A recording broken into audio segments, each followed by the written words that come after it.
Hello everyone, সবাই তোমরা কেমন আছো? আমি ভালো আছি। দেখতে পাচ্ছ এখন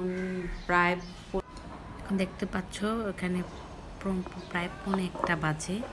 এটা আমার শখের আমার বাগান বলতে পারো, মিনি বাগান। এখানে আমি কিছু গাছ লাগিয়েছি। প্রতিদিন সকালবেলা উঠে আমি এখানে চলে আসি। আর এই যে রান্নাঘর দেখতে পাচ্ছ, ঘুম থেকে উঠেই রান্নাঘরে রান্না করতে হয়, কত কাজ। হাঁড়ি পাতিল ধোয়া, নাস্তা বানানো। অবশ্য ছেলের জন্য আমি আগে নাস্তা বানাই, তারপরে আমাদের জন্য আমরা নাস্তা বানাই। দেখতে পাচ্ছ ফ্রাই প্যান বসিয়েছি, রুটি ভাজবো,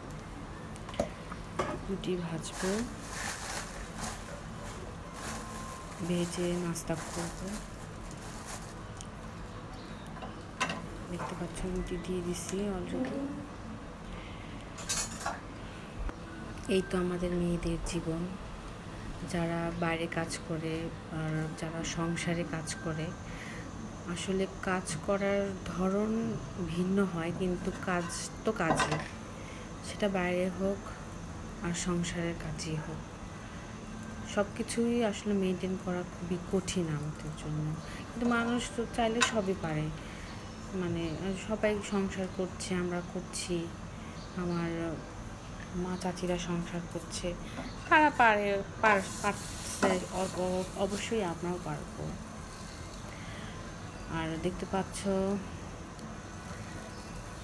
রুটি ভাজা প্রায় কমপ্লিট।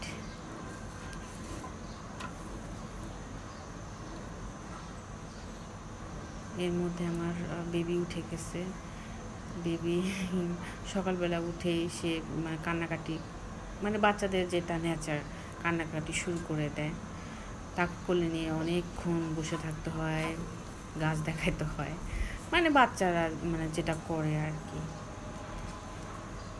এত কিছু একটা বেবিকে লালন পালন করতে গিয়ে আমি আসলে নিজেই বেবি হয়ে যাচ্ছি।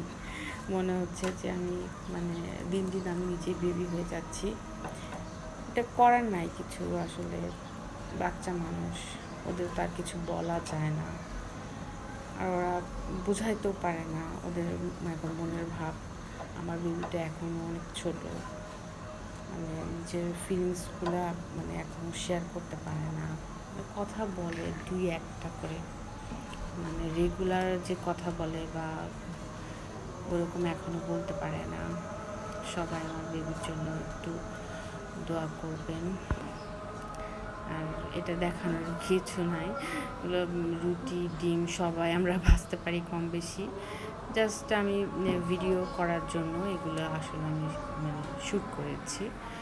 তো আপনাদের ভালো না লাগলে আপনারা ইগনোর করতে পারেন। আর আমি আমার ভিডিও করার জন্য এগুলো আমি শ্যুট করেছি। আমার থেকেও অনেকে অনেক ভালো কিছু পারে, রুটি ভাজতে পারে, রুটি বানাতে পারে। আমি এত ভালো রুটি বানাতে পারি না।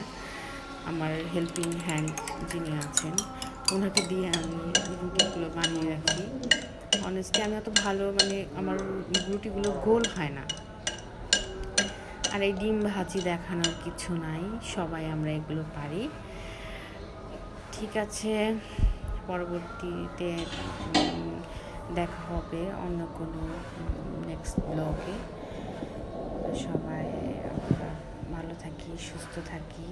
আর আমাদের দেশে যে এখন বন্যা পরিস্থিতি, বিশেষ করে যারা উত্তরবঙ্গে আছেন, আমি জেলাগুলো মেনশন করছি না, আসলে কিছু কিছু ভিডিও দেখতে পাচ্ছি, এগুলো দেখলে কেমন যেন কান্না চলে আসে। একটা বাচ্চার ভিডিও দেখতেছি, অনেক বাচ্চাগুলো মারা যাচ্ছে, এগুলো দেখে অশান্তি লাগে,